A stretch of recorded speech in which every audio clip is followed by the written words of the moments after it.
everyone, congratulations, now you are in 11th class. लेकिन अब और भी ज़्यादा पढ़ना पड़ेगा. So let's get started with today's chapter which is Constitution, Why and How. So इस चैप्टर में हम देखेंगे कि कॉन्स्टिट्यूशन क्या होता है, इसके फंक्शंस क्या हैं और क्या चीज़ें ज़रूरी होती हैं एक कॉन्स्टिट्यूशन को इफेक्टिव बनाने के लिए. और ये सब जानने के बाद we will talk about the Indian constitution कि किन लोगों ने इसे बनाया और कि क्या हमारा कॉन्स्टिट्यूशन इफेक्टिव है या नहीं. सबसे पहले देखते हैं कि कॉन्स्टिट्यूशन होता क्या है. In most countries constitution is a compact document that comprises a number of articles about the state specifying how the state is to be constituted and what norms it should follow. So simple words में कहें तो constitution में rules और instructions दिए हुए हैं कि देश को कैसे चलाया जाना चाहिए. तो जब हम कोई कंट्री के कॉन्स्टिट्यूशन की बात करते हैं we talk about this particular document.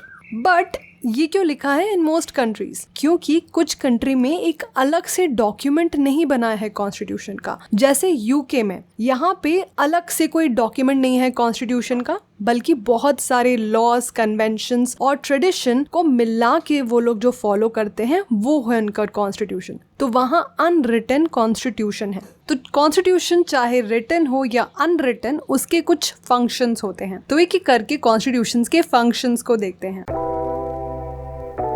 Suppose आप एक बड़े से ग्रुप का पार्ट हो और इस ग्रुप में अलग अलग तरह के लोग हैं, यानी बड़ी डाइवर्सिटी है. जैसे अलग अलग रिलीजन के लोग हैं, डिफरेंट प्रोफेशन के लोग हैं, अलग अलग उनकी एबिलिटी है, डिफरेंट हॉबीज हैं, डिफरेंट टेस्ट है, कुछ रिच हैं, कुछ पुअर, कुछ ओल्ड हैं, कुछ यंग. तो इतने डाइवर्स ग्रुप में if you ask their opinion on anything तो सबका रिस्पॉन्स अलग ही होगा. जैसे अगर पूछा जाए how much property one be allowed to own, तो जो रिच है उनका अलग व्यू होगा, जो पुअर है उनका अलग व्यू होगा. या ये क्वेश्चन पूछा जाए कि क्या बच्चों को पढ़ाना कंपलसरी होना चाहिए या फिर पेरेंट्स डिसाइड कर सकते हैं कि उनके बच्चों के साथ उनको क्या करना है.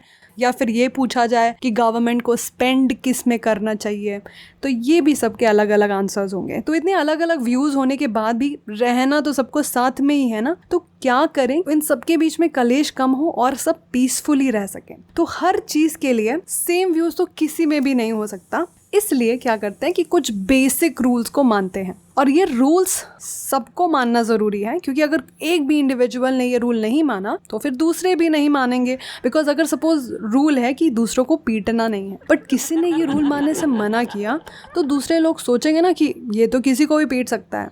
So even they will be ready with their weapons and कोई भी रूल को नहीं मानेगा. सो ये बेसिक रूल्स जो होते हैं वो सोसाइटी में सबको मानने होंगे और ये पब्लिकली प्रोमलगेटेड होंगे, यानी कि सब लोगों को इन रूल्स के बारे में पता होगा. तो सिर्फ रूल मानना काफी नहीं है बल्कि ये एनफोर्सिएबल होना चाहिए. यानी कि चलो रूल बनाया है कि किसी को पीटना नहीं है, बट ये देखेगा कौन कि एक्चुअल में ये रूल फॉलो हो रहा है या नहीं. और अगर किसी ने ये रूल माना नहीं है तब क्या करना है. तो कुछ ना कुछ होना चाहिए, तभी सब लोग रूल फॉलो करेंगे क्योंकि उनको पता है कि अगर रूल नहीं फॉलो करेंगे तो उनको पनिशमेंट मिलेगी. तो ऐसे में किसी को भी इनसिक्योर होने की ज़रूरत नहीं है. तो सबसे पहला फंक्शन है कॉन्स्टिट्यूशन का is to provide a set of basic rules that allow for minimal coordination amongst members of a society. कोई भी कंट्री को रन करने के लिए कुछ रूल्स एंड रेगुलेशंस होते हैं. तो ये रूल्स एंड रेगुलेशंस कौन डिसाइड करता है? एज वी सॉ बिफोर कि लोगों के तो अलग अलग व्यूज है अबाउट एवरीथिंग. तो क्या रूल होने चाहिए कंट्री में, ये भी सब अलग अलग ही चाहेंगे. तो ऐसे में constitution has to provide an answer कि ये रूल्स डिसाइड किसको करना है, किसको ये पावर मिली है देश का लॉ बनाने की. तो कोई मोनार्किकल कॉन्स्टिट्यूशन होगा, वहां पे मोनार्क के पास पावर है लॉ बनाने की. ओल्ड सोवियत यूनियन में जहाँ पे एक सिंगल पार्टी के पास पावर थी तो वही सिंगल पार्टी लॉ बनाती थी. और एक डेमोक्रेटिक कॉन्स्टिट्यूशन में लोगों के पास पावर होती है लॉ बनाने की. Well is it? It's not that simple. तो यहाँ बात होती है डायरेक्ट एंड इनडायरेक्ट डेमोक्रेसी की. डायरेक्ट डेमोक्रेसी जैसे कि एंशिएंट ग्रीस में होता था कि कोई भी डिसीजन अगर लेना हो या कोई भी लॉ बनाना हो तो सारे के सारे लोग जो भी 20 साल से ऊपर के थे वो सब लोग वोट करते थे और सब डायरेक्टली इन्वॉल्व होते थे डिसीजन या लॉ बनाने के लिए. ऑन द अदर हैंड जो इनडायरेक्ट डेमोक्रेसी होती है वहाँ लोग खुद से लॉ नहीं बनाते बल्कि वो एक रिप्रेजेंटेटिव चुनते हैं अपने अपने एरिया से और ये सारे रिप्रेजेंटेटिव साथ में मिलके लॉ बनाते हैं. तो इनडायरेक्ट डेमोक्रेसी में लोग खुद खुद से लॉ नहीं बनाते बल्कि उनके रिप्रेजेंटेटिव उनके लिए लॉ बनाते हैं। तो अगर डायरेक्ट डेमोक्रेसी है तब तो ठीक है कि लोग खुद से लॉ बनाएंगे, बट अगर इनडायरेक्ट डेमोक्रेसी है तो ये भी डिसाइड करना पड़ेगा कि ये रिप्रेजेंटेटिव कैसे चुने जाएंगे और कितने होने चाहिए, कैसे चूज करने चाहिए। तो क्योंकि हमारी इनडायरेक्ट डेमोक्रेसी है तो हमारे इंडियन कॉन्स्टिट्यूशन में ये सारा का सारा कुछ मेंशन्ड है। इंडियन कॉन्स्टिट्यूशन में पार्लियामेंट को पावर दी गई है देश के लिए लॉज और पॉलिसीज बनाने के लिए, और ये भी लिखा हुआ है कि पार्लियामेंट कैसे बनेगी, इसके लिए इलेक्शंस कैसे होंगे, एटसेट्रा एटसेट्रा। तो कॉन्स्टिट्यूशन का दूसरा फंक्शन है to specify who has the power to make decisions in a society. It decides how the government will be constituted. So constitution में लिखा होता है कि किसको पावर है लॉ बनाने की। ऐसे में लॉ मेकर्स ने सपोज कोई ऐसा लॉ बनाया जो लोगों के लिए अनजस्ट या अनफेयर हो, तो क्या कर सकते हैं ऐसे में कॉन्स्टिट्यूशन का तीसरा फंक्शन है to set some limits on what a government can impose on its citizens. These limits are fundamental in the sense that governments may never trespass them. यानी कि कॉन्स्टिट्यूशन में कुछ लिमिट होगी लॉ मेकिंग बॉडी की powers में, ताकि वो जो चाहे वो लॉ नहीं बना ले। ऐसा करने के लिए कॉन्स्टिट्यूशन में ही कुछ फंडामेंटल राइट स्पेसिफाई किए गए हैं जो हर एक सिटीजन्स को मिले हुए हैं। और जैसे कि फंडामेंटल से समझ आ रहा है कुछ एसेंशियल है, तो ये जो एसेंशियल चीजें हैं लोगों के जीने के लिए, जैसे freedom of speech, freedom of association, ऐसे ही बहुत सारे हमें राइट्स मिले हुए हैं कॉन्स्टिट्यूशन में, और इन राइट्स को गवर्नमेंट नेग्लेक्ट नहीं कर सकती लॉ बनाते वक्त। बट सपोज कुछ ऐसी सिचुएशन आती है कंट्री में जहाँ कंट्री में लॉ एंड ऑर्डर खराब है या फिर नेशनल इमरजेंसी की सिचुएशन है, तो इस टाइम पे जो हमारे राइट्स हैं उनको इतनी इंपॉर्टेंस नहीं दी जाती because the nation comes first. इसलिए ऐसे टाइम पे क्या करना है ये भी कॉन्स्टिट्यूशन में लिखा हुआ है। पुराने कॉन्स्टिट्यूशन जो भी थे उनमें ये लिखा हुआ था कि लॉ कौन बनाएगा और वो क्या चीज नहीं कर सकता, किस चीज पे लॉ नहीं बना सकता। बट अब जो 20th सेंचुरी में कॉन्स्टिट्यूशन बने थे उनमें ये तो लिखा ही हुआ था कि लॉ किसको बनाना है और किस चीज पे लॉ नहीं बनाना है। साथ ही साथ उसमें ये भी लिखा है कि गवर्नमेंट को क्या करना चाहिए, as in what are the positive things that a government should do to express the aspirations and goals of the society. और वैसे भी हमारी सोसाइटी में तो ऑलरेडी इतनी इनइक्वालिटी है, तो हमारे यहाँ गवर्नमेंट को ये पावर मिली है कॉन्स्टिट्यूशन से कि वो कुछ पॉजिटिव मेजर्स ले इन इनइक्वालिटी को कम करने के लिए। सिमिलरली ऐसे ही साउथ अफ्रीका का कॉन्स्टिट्यूशन जो 20th सेंचुरी में बना है, वहां भी गवर्नमेंट को पावर दी गई है कि क्या करना चाहिए, जैसे उनको रेशियल डिस्क्रिमिनेशन खत्म करने की पावर दी हुई है। So the fourth function of the constitution is to enable the government to fulfil the aspirations of a society and create condition for a just society. तो हमारे फंडामेंटल राइट्स और directive principle of state policy DPSP के section में and in fact preamble में भी लिखा हुआ है कुछ प्रोविजंस जो कि गवर्नमेंट को फुलफिल करने चाहिए। फाइनली जो लास्ट फंक्शन है कॉन्स्टिट्यूशन का, that it expresses the fundamental identity of a people. Constitution की वजह से लोगों को आइडेंटिटी मिलती है, पॉलिटिकल आइडेंटिटी, मॉरल आइडेंटिटी और नेशनल आइडेंटिटी। कॉन्स्टिट्यूशन की वजह से लोग एक कलेक्टिव यूनिट बन पाते हैं। जैसे बिना कॉन्स्टिट्यूशन के सबकी अपनी अलग अलग आइडेंटिटी होती है, सब अलग अलग ग्रुप्स के पार्ट होते हैं, बट जब हम साथ में मिलके कुछ रूल्स, नॉर्म्स, प्रिंसिपल्स को मानते हैं और सब साथ आते हैं तो हमारी पॉलिटिकल आइडेंटिटी होती है। कॉन्स्टिट्यूशन कुछ basic rules and principle provide करता है कि जैसे गवर्नमेंट ऑपरेट कैसे करेगी और कौन कौन से राइट्स है सिटीजन के। इन सब राइट्स की वजह से लोग अपने ओपिनियंस एक्सप्रेस कर पाते हैं, पॉलिटिकल प्रोसेस में पार्टिसिपेट कर सकते हैं और उनके साथ गलत होता है तो उसके लिए जस्टिस भी मांग सकते हैं। तो जब इन कॉन्स्टिट्यूशनल नॉर्म्स की रिस्पेक्ट की जाती है तो कंट्री में एक स्टेबल एंड प्रिडिक्टेबल एनवायरनमेंट होता है, लोग अपने गोल्स एंड एस्पिरेशंस को परस्यू कर सकते हैं। बट अगर इन कॉन्स्टिट्यूशनल नॉर्म्स को वायलेट किया जाता है तो उससे कंट्री में इंस्टेबिलिटी होती है, कॉन्फ्लिक्ट होते हैं और हमारी आजादी पे खतरा होता है। तो कॉन्स्टिट्यूशन एक मॉरल आइडेंटिटी भी देता है कि हमें क्या वैल्यूज, रूल्स को फॉलो करना है। और कॉन्स्टिट्यूशन लोगों को एक नेशनल आइडेंटिटी देता है,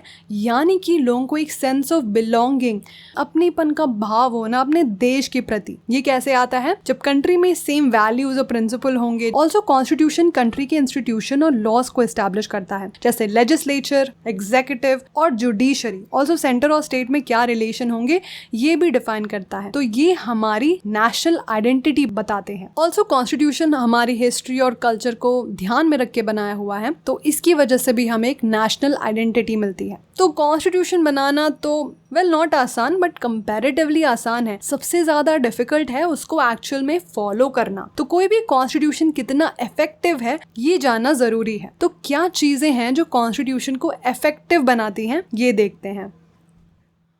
मोड ऑफ प्रोमलगेशन का मतलब है कि कॉन्स्टिट्यूशन किस तरह से बनाया गया है, किसने बनाया है और जिन्होंने बनाया है उनकी क्या अथॉरिटी थी। बहुत सारी कंट्रीज में कॉन्स्टिट्यूशन इसलिए भी काम का नहीं रहता क्योंकि वहां का कॉन्स्टिट्यूशन ऐसे लीडर्स ने बनाया है जो पॉपुलर नहीं है या फिर मिलिट्री ने खुद ही बनाया। ऐसे में जब लोगों का सपोर्ट नहीं होगा तो ऐसे कॉन्स्टिट्यूशन किसी के काम का नहीं है। जो पॉपुलर कॉन्स्टिट्यूशन है वर्ल्ड के, जैसे यूएसए का कॉन्स्टिट्यूशन, साउथ अफ्रीकन कॉन्स्टिट्यूशन या फिर इंडियन कॉन्स्टिट्यूशन, ये सब बने थे नेशनल मूवमेंट्स के बाद, यानी कि लोगों का फुल सपोर्ट था, इसीलिए यहाँ की कॉन्स्टिट्यूशन वर्क कर पाए हैं। जैसे इंडिया का कॉन्स्टिट्यूशन कॉन्स्टिट्यूएंट असेंबली ने बनाया फ्रॉम दिसंबर 1946 टिल नवंबर 1949। तो कॉन्स्टिट्यूएंट असेंबली में जितने भी लोग थे वो सब काफी पॉपुलर थे लोगों के बीच में, और जो भी चीजें उन्होंने कॉन्स्टिट्यूशन में डाली हैं वो सब भारत के आम नागरिक को ध्यान में रखकर बनाई गई थी। इसलिए जब फाइनल डॉक्यूमेंट बन के रेडी हुआ तो सब लोगों ने उसको माना। तो कहीं कहीं कॉन्स्टिट्यूशन लागू करने के लिए रेफरेंडम भी हुआ। रेफरेंडम इज जब कोई लॉ बनाने के लिए या कॉन्स्टिट्यूशन अडॉप्ट करने के लिए डायरेक्टली लोगों से पूछा जाए। सो रेफरेंडम में वोटिंग होती है। दे विल बी आस्क्ड कि कॉन्स्टिट्यूशन बना है, क्या आप इसके फेवर में हो, वोट फॉर यस और नो, और उन वोट्स के हिसाब से डिसाइड होता है कॉन्स्टिट्यूशन का फ्यूचर। तो ऐसा रेफरेंडम साउथ अफ्रीका में हुआ था उनके कॉन्स्टिट्यूशन को एक्सेप्ट करने के लिए। इंडिया में ऐसा कोई भी रेफरेंडम नहीं हुआ था, बट हमारे यहाँ जो कॉन्स्टिट्यूएंट असेंबली के लीडर्स थे वो काफी पॉपुलर थे लोगों के बीच में, तो अगर रेफरेंडम होता भी तो प्रोबेबिलिटी ज्यादा कॉन्स्टिट्यूशन के एक्सेप्ट होने की थी। बात करें हमारे पड़ोसी देश की, well it's not Pakistan, Nepal की बात करते हैं। तो यहाँ पे कॉन्स्टिट्यूशन बनाने में बड़ी मुश्किल आई। यहाँ पे 5 कॉन्स्टिट्यूशन बने 1948 में, फिर 1951, 1959, 1960 और 1990 में। तो ये सारे कॉन्स्टिट्यूशन बनते जा रहे थे बट लोग इनको एक्सेप्ट नहीं कर रहे थे। ऐसा क्यों? क्योंकि ये सारे कॉन्स्टिट्यूशन किंग ऑफ नेपाल की सहमति से बन रहे थे, लोगों की नहीं। तो ऐसे में जब भी लोग प्रोटेस्ट करते थे कि कॉन्स्टिट्यूशन में ये ऐड करो, ये नहीं होना चाहिए, तो हर बार नया कॉन्स्टिट्यूशन बन जाता था। तो जब 1990 का जो कॉन्स्टिट्यूशन बना था उस कॉन्स्टिट्यूशन में ऐड किया मल्टी पार्टी कॉम्पिटिशन होगा, यानी कि बहुत सारी पार्टी इलेक्शंस लड़ेंगी। तो भले ही बहुत सारी पार्टी थी लेकिन हमेशा की तरह इस कॉन्स्टिट्यूशन में भी था कि जो मेन पावर है, ज्यादा पावर वो राजा के पास होगा। तो ऐसे में कोई मतलब नहीं था ये मल्टी पार्टी कॉम्पिटिशन का। तो इन सब की वजह से नेपाल में बहुत ही ज्यादा पॉलिटिकल एजिटेशन होती थी। कुछ लोग चाहते थे कि मोनार्की को हटा देना चाहिए और उसकी जगह रिपब्लिकन गवर्नमेंट एस्टैब्लिश करनी चाहिए। वहीं कुछ लोग का मानना था कि लिमिटेड मोनार्की होनी चाहिए, राजा को रखो बट उनको कम पावर्स दो। तो किंग खुद से तो अपनी पावर्स देने को रेडी था नहीं, तो इसलिए बहुत ज्यादा रिबेलियन हुआ वहां पे। इनफैक्ट सिविल वॉर होने लगी नेपाल में। इसको देखते हुए 2002 में किंग ने गवर्नमेंट डिसॉल्व कर दी और सारे पावर्स खुद ले लिया। वहीं दूसरी ओर बहुत सी पॉलिटिकल पार्टी और ऑर्गेनाइजेशन नया कॉन्स्टिट्यूशन बनाने की डिमांड करने लगे। इसमें से जो मेन पार्टी थी, जो फोरफ्रंट पे थी, वो थी communist party of Nepal, Maoist. And finally बहुत प्रेशर के चलते हुए किंग को इनकी बात माननी पड़ी और एक ऐसी गवर्नमेंट उनको बनानी पड़ी जो पार्टीज चाहती थी। फिर जो ये नई गवर्नमेंट बनी उन्होंने किंग के सारे पावर्स ले लिए एंड 2008 में नेपाल मोनार्की से एक डेमोक्रेटिक रिपब्लिक बन गया। फाइनली 2015 में नेपाल ने अपना नया कॉन्स्टिट्यूशन बनाया एंड इट्स वर्किंग। दूसरा रीजन जिसकी वजह से कॉन्स्टिट्यूशन इफेक्टिव होगा वो है सब्सटैंटिव प्रोविजन उस कॉन्स्टिट्यूशन की, यानी कि कॉन्स्टिट्यूशन में कुछ ऐसे प्रोविजन होने चाहिए जिससे लोगों के पास कोई रीजन हो वो कॉन्स्टिट्यूशन मानने का। जैसे अगर कॉन्स्टिट्यूशन में सिर्फ मेजोरिटी को पावर्स होंगी तो ऐसे में जो माइनॉरिटी होगी उस देश की, उसके पास कोई रीजन ही नहीं होगा कॉन्स्टिट्यूशन को मानने का। तो कॉन्स्टिट्यूशन में माइनॉरिटी और मेजोरिटी सबको बराबरी से ट्रीट करा जाना चाहिए ताकि सबके पास रीजन हो उसको मानने का। किसी भी कंट्री में पावर किसी भी एक इंस्टीट्यूशन को नहीं देनी चाहिए, बल्कि चेक्स एंड बैलेंस होना चाहिए, ताकि अगर एक इंस्टीट्यूशन ज्यादा पावरफुल हो रहा हो तो दूसरे इंस्टीट्यूशन उस पे नजर रख सके और उसकी पावर को कंट्रोल करें, ताकि किसी के भी पास मोनोपोली पावर नहीं हो। Also with time society progress करती है, विद टाइम चेंजेस आते हैं, सोसाइटी खुद भी डेवलप करती है, लोगों के माइंडसेट चेंज होते हैं। तो ऐसे में कुछ चीजें सेम रहती हैं बट कुछ चीजें बदलती टाइम के साथ चेंज करनी पड़ती है। तो ऐसे में कॉन्स्टिट्यूशन ऐसा होना चाहिए कि हम उसमें कुछ चीजें चेंज कर सकें, बट ऑल्सो ऐसा भी नहीं होना चाहिए कि कोई भी आके कुछ भी अपना चेंज कर दे। तो सक्सेसफुल कॉन्स्टिट्यूशन वो होता है जो इन दोनों का राइट बैलेंस हो, जहाँ पे कोर वैल्यूज प्रिजर्व की जा सकती हैं और नई सर्कमस्टांसेस के हिसाब से चेंजेस भी लाए जा सकते हैं। हमारा कॉन्स्टिट्यूशन कुछ ऐसा ही है, इसलिए इंडियन कॉन्स्टिट्यूशन को लिविंग डॉक्यूमेंट भी कहते हैं, क्योंकि इसमें बदलते टाइम के साथ हम चेंजेस ला सकते हैं। How was the Indian constitution made? तो अब देखते हैं कि इंडियन कॉन्स्टिट्यूशन कैसे बना था। तो जैसे कि हमने देखा कि ये कॉन्स्टिट्यूशन बनाया था कॉन्स्टिट्यूएंट असेंबली ने, जो कि इंडिया के इंडिपेंडेंस से पहले की बनाई गई थी। सो 1945 में ब्रिटेन में लेबर पार्टी की गवर्नमेंट बनी and they expressed there intention of forming a constituent assembly जो कि इंडियन कॉन्स्टिट्यूशन बनाएगी। इसके लिए उन्होंने इंडिया में कैबिनेट मिशन भेजा मार्च 1946 में। बट इंडिया में जो मेन पॉलिटिकल पार्टीज थे उस टाइम, मुस्लिम लीग और कांग्रेस, उन दोनों में बहुत ही ज्यादा डिफरेंसेस थे इंडिया के फ्यूचर को लेके। एक चाहती थी कि इंडिया का बंटवारा हो जाए इंडिया और पाकिस्तान में, जबकि दूसरी यूनाइटेड इंडिया चाहते थे। तो कैबिनेट मिशन इन दोनों को साथ में तो नहीं ला पाया, बट कैबिनेट मिशन ने अपना एक प्लान बनाया, कैबिनेट मिशन प्लान, जिसमें कि उन्होंने बताया कि फ्यूचर कॉन्स्टिट्यूशन बनाने के लिए कैसे कॉन्स्टिट्यूएंट असेंबली के मेंबर्स सेलेक्ट किए जाएंगे और किस तरह के इलेक्शंस होंगे। तो उस समय as you have already studied कि ब्रिटिश प्रोविंसेस थे और प्रिंसली स्टेट्स थे। सो हर एक प्रोविंस और प्रिंसली स्टेट्स को उनके पॉपुलेशन के हिसाब से सीट्स दी गई थी कॉन्स्टिट्यूएंट असेंबली में।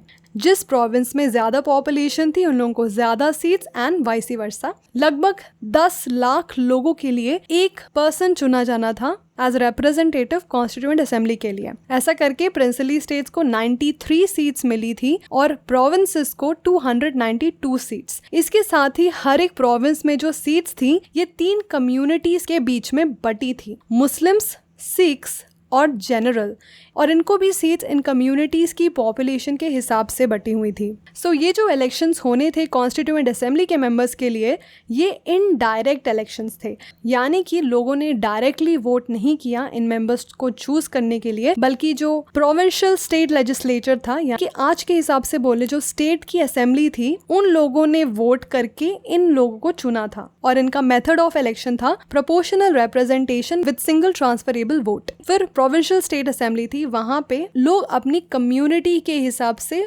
वोट कर रहे थे, यानी कि जो प्रोविंसेस में सिख होगा वो सिख पर्सन को ही वोट करेगा और किसी को वोट नहीं करेगा। ऐसे ही करके वोटिंग हुई। तो ये हुआ था ब्रिटिश प्रोविंसेस में। प्रिंसली स्टेट्स में मेंबर्स सेलेक्ट होने थे उनके आपस में कंसल्टेशन से, और ऐसे करके कॉन्स्टिट्यूएंट असेंबली के मेंबर्स चुने गए। सो डिसाइडेड तो थे इतने ही members, but then Muslim League को ये सब पसंद नहीं आया। They declared direct action day, जिसमें कई लोगों को उन्होंने मारा। इसी बीच 3 जून 1947 को माउंटबेटन प्लान आया, जिसमें इंडिया को इंडिपेंडेंस मिली from British after a bloody partition. तो इसकी वजह से जो भी मेंबर्स पाकिस्तान के प्रोविंसेस से थे वो कॉन्स्टिट्यूएंट असेंबली के मेंबर्स नहीं रहे। तो आफ्टर पार्टीशन कॉन्स्टिट्यूएंट असेंबली की संख्या घट के 299 हो गई और 14 अगस्त 1947 को ये नई कॉन्स्टिट्यूएंट असेंबली रीअसेंबल हुई। इन्होंने 26 नवंबर 1949 को कॉन्स्टिट्यूशन अडॉप्ट किया और 24 जनवरी को जितने भी मेंबर्स प्रेजेंट थे कॉन्स्टिट्यूएंट असेंबली में उन्होंने इस पर साइन किया। सो टोटल 284 सिग्नेचर हुए थे और finally constitution was passed on 26 जनवरी 1950 और ये फोर्स में आ गया। सो कॉन्स्टिट्यूएंट असेंबली के मेंबर्स को बहुत सारी चीजों का ध्यान रखना पड़ा था कॉन्स्टिट्यूशन बनाते वक्त, क्योंकि अभी ही इंडिया का पार्टीशन हुआ था।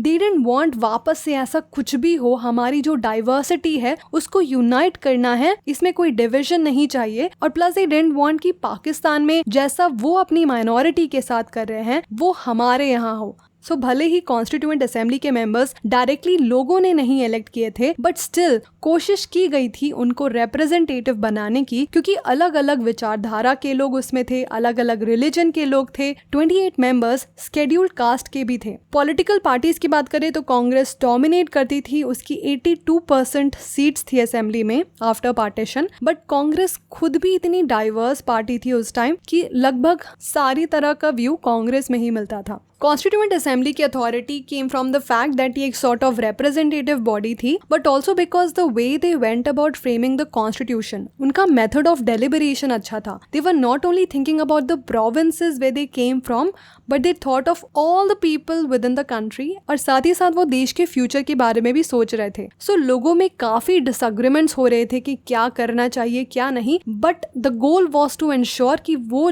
जो भी करे वो इंडिया के फ्यूचर के लिए सही हो. And for that they engaged in public reason. Public reason is a concept in political philosophy that refers to the use of reasons that are publicly accessible and acceptable to all citizens in order to justify political decisions. यानी कि कोई भी अगर political decision लेना है, जैसे कि suppose taxes बढ़ाने हैं, तो उसके लिए पब्लिक रीजन देना है कि क्योंकि गवर्नमेंट को पैसों की जरूरत है लोगों की नीड्स को मीट करने के लिए. तो भले ही लोग टैक्सेस बढ़ाने से ना खुश हो, बट दे विल अग्री कि जो जस्टिफिकेशन दिया जा रहा है दैट इज ट्रू. तो ये होता है पब्लिक रीजन. तो ऐसे ही कई सारी चीजों में लोगों ने रीजन दिए कि ये क्यों सही है और क्यों गलत है लोगों के लिए. So there were long debates about each and everything written in the constitution. Like India को centralized होना चाहिए या decentralized, state और center में relation कैसे होने चाहिए, judiciary के क्या powers होने चाहिए, ये तो है. और बहुत सारी चीज़ों को लेकर अच्छी खासी discussion हुई, debates हुई. बस एक चीज़ थी जो सारे members ने unanimously pass की, and that was universal suffrage, यानी right to vote to all citizens once they reach a certain age. तो सबने इस बात को माना कि इंडिया में सबको वोटिंग का राइट होना चाहिए, कोई भी डिस्क्रिमिनेशन नहीं होना चाहिए लोगों के बीच में based on anything. Constituent assembly में टोटल 22 कमिटीज बनाई गई थी, जिनमें से 8 मेजर कमिटीज थी जो कि अलग अलग सब्जेक्ट्स के लिए बनाई गई थी. और इन सब कमिटीज को हेड भी काफी फेमस पर्सनालिटीज कर रहे थे. और मोस्टली जो मेंबर्स थे इनके आपस में व्यूज मिलते नहीं थे. They criticise each other. Like Ambedkar was a critic of Gandhi and Congress. Patel and Nehru ji भी काफी चीजों में सिमिलर व्यूज नहीं रखते थे, पर तब भी ये सब आपस में मिलके काम करते थे. सो जो भी सब्जेक्ट था इन कमिटीज का, वो उस सब्जेक्ट पे प्रोविजन बनाते थे. उन सब्जेक्ट में क्या करना चाहिए क्या नहीं, ये आपस में डिस्कस करते थे. एंड देन ये कमिटी जो भी प्रोविजंस बनाती थी ये कॉन्स्टिट्यूएंट असेंबली के सामने पेश करते थे, और फिर वापस से कॉन्स्टिट्यूएंट असेंबली में डिस्कशन होता था. कोई भी चीज को लेके अगर कॉन्स्टिट्यूएंट असेंबली के मेंबर्स को लगता था कि इसमें चेंजेस लाने चाहिए, तो उन चीजों को सुना जाता था और चेंज ला जाता था. और फाइनली किसी भी चीज को एक्सेप्ट करने के लिए सारे मेंबर्स की सहमति ली जाती थी. तो ऐसे ही असेंबली ने काम किया for 166 days, which was spread over 2 years and 11 months. और इन असेंबली के सेशंस में प्रेस और पब्लिक दोनों ही जा सकते थे. इंडिया में बहुत टाइम से nationalist wanted to make a constitution, चाहे वो 1928 की नेहरू रिपोर्ट हो या 1934 में जब एम.एन. रॉय ने पहली बार फॉर्मली इंट्रोड्यूस किया कॉन्स्टिट्यूएंट असेंबली का idea. So it wasn't as if ये अचानक से हुआ, बल्कि ये सालों से लोगों की मांग थी. जो भी वैल्यूज इतने सालों से लोग सोच रहे थे कि कॉन्स्टिट्यूशन में होनी चाहिए, वो सब कॉन्स्टिट्यूएंट असेंबली शेप कर रही थी इन दिस कॉन्स्टिट्यूशन. इनफैक्ट जब कॉन्स्टिट्यूएंट असेंबली की स्टार्टिंग की ही मीटिंग थी ऑन 13 दिसंबर 1946, तभी जवाहरलाल नेहरू जी ने असेंबली में ऑब्जेक्टिव रेजोल्यूशन मूव किया. इस रेजोल्यूशन में लिखा हुआ था कि कॉन्स्टिट्यूएंट असेंबली का एम क्या है, उनको कैसा फ्यूचर चाहिए इंडिया का. सो जो भी सब्सटैंटिव प्रोविजन थे कॉन्स्टिट्यूशन के, यानी वो प्रोविजन जो कि बहुत ही मूलभूत हैं हमारे कॉन्स्टिट्यूशन में, वो सब हमारे ऑब्जेक्टिव रेजोल्यूशन से आए हैं. एंड एज वी सॉ, कोई भी कॉन्स्टिट्यूशन इफेक्टिव ऐसे ही नहीं बनता. इसको इफेक्टिव बनाने के लिए 3 चीजें जरूरी हैं. पहला है मोड ऑफ प्रोमलगेशन कैसा है. एज वी सॉ कि हमारे यहाँ सही तरीके से लोग चुने गए थे, दे वर पॉपुलर. दूसरा है कि सब्सटैंटिव प्रोविजन क्या है कॉन्स्टिट्यूशन के. So as we saw, even this had a long history, and the substantive provision takes everyone's interest in mind, and it is not biased towards or against anyone. तीसरा है balanced institutional design. So सबसे ज्यादा जरूरी था कि institution ऐसे बनाए जाए कि कोई भी ज्यादा पावरफुल नहीं हो, क्योंकि अगर किसी के पास ज्यादा पावर होगी तो डेमोक्रेसी खतरे में आएगी. इसलिए एक सही बैलेंस बनाया गया between executive, judiciary and legislature. और हमारे यहाँ पार्लियामेंट्री फॉर्म ऑफ गवर्नमेंट हुई, जिसमें पावर्स बटे हैं लेजिस्लेचर और एग्जीक्यूटिव के बीच में चेक्स एंड बैलेंस मेंटेन करने के लिए. और साथ ही साथ हमारे यहाँ फेडरल अरेंजमेंट हुआ, जिसमें पावर्स बट गए हैं सेंटर और स्टेट के बीच में. तो हमारा कॉन्स्टिट्यूशन 20th सेंचुरी में बना, तो हम पुराने कॉन्स्टिट्यूशन से क्या देख सकते हैं? ये देख सकते हैं कि पहले की कॉन्स्टिट्यूशन में क्या अच्छा है, क्या बुरा है। जो भी अच्छा है हम अपने कॉन्स्टिट्यूशन में ऐड कर सकते हैं, और जो भी बुरा है उससे हम सीख ले सकते हैं। तो हमारे कॉन्स्टिट्यूशन मेकर्स ने बहुत सारे कॉन्स्टिट्यूशन को पढ़ा और जो उनको सही लगा कि ये अच्छा हो सकता है इंडियन कॉन्स्टिट्यूशन के लिए, वो उन्होंने इंडियन सिचुएशन के हिसाब से अडेप्ट किया। तो अलग अलग कॉन्स्टिट्यूशन से अलग अलग चीज़ें अडेप्ट की गई हैं इंडियन कॉन्स्टिट्यूशन में। जैसे ब्रिटिश कॉन्स्टिट्यूशन से first pass the post, parliamentary form of government, the idea of rule of law, institution of speaker and his और हर रोल, लॉ मेकिंग प्रोसीजर, ये सब ब्रिटिश कॉन्स्टिट्यूशन से हमने लिया है। आयरिश कॉन्स्टिट्यूशन से हमने directive principle of state policy लिया। फ्रेंच कॉन्स्टिट्यूशन से हमने लिबर्टी, इक्वालिटी और फ्रेटर्निटी का प्रिंसिपल लिया। यूनाइटेड स्टेट्स के कॉन्स्टिट्यूशन से चार्टर ऑफ फंडामेंटल राइट्स और जुडिशल रिव्यू का पावर और जुडिशरी की इंडिपेंडेंस का कॉन्सेप्ट लिया।